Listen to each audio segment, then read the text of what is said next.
यहाँ पे हम पढ़ते हैं प्रोडक्शन ऑफ सिल्क, मतलब फ्रॉम कुकून टू सिल्क। तो कुकून टू सिल्क यहाँ पे कैसे तैयार होता है, तो सबसे जो पहली प्रोसेस होती है वो होती है हमारी रियरिंग।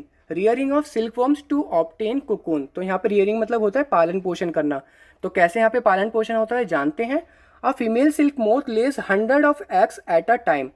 जो फीमेल सिल्क मोथ होती है वो क्या करती है, 100 से ज़्यादा अंडे देती है। कहाँ पर देती है, मलबरी लीव्स पे देती है।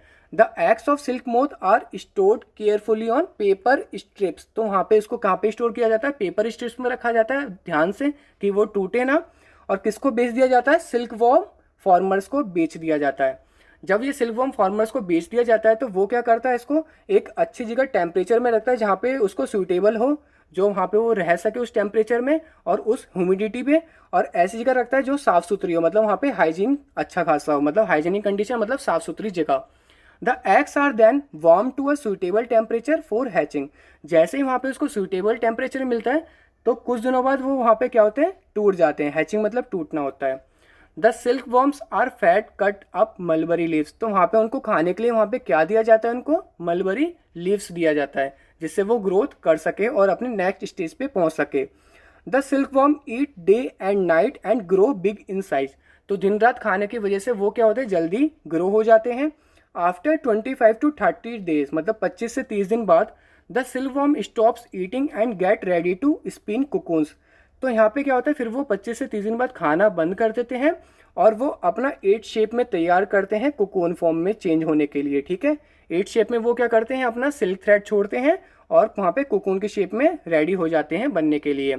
The silkworm encloses themselves completely inside the silken cocoons in 2 और 3 डेज। तो 2 से 3 दिन का समय लगता है उनको कुकून की शेप में चेंज होने के लिए।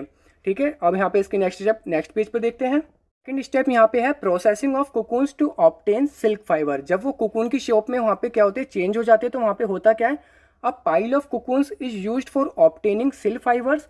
The cocoons are kept under the sun और बॉइल्ड और एक्सपोज टू स्टीम। तो कुकून्स को वहाँ पे क्या रखना पड़ता है, उसके मतलब एडल्ट और मैच्योर होने से पहले पहले ये काम करते हैं। तो क्या करते हैं, उसको बॉईल करते हैं। यहाँ पे मैंने आपको दिखा रखा है, ड्रम में क्या करते हैं, उसको बॉईल करते हैं। बॉईल करने से जो उनके थ्रेड्स होते हैं, जो उन्होंने बनाए होते हैं 8 की शेप में, वो क्या होते हैं, अलग होने, सेपरेट होने चालू हो जाते हैं। The silk fibre separates out. The process of taking out threads from the cocoon for use as silk is called reeling the silk. अब यहाँ पे क्या होता है, जो थ्रेड्स होते हैं तो उसको थ्रेड्स को यहाँ पे क्या करते हैं, लपेटना चालू कर देते हैं। ठीक है, और जो लपेटना चालू करते हैं उसको यहाँ पे क्या बोलते हैं, रीलिंग द सिल्क।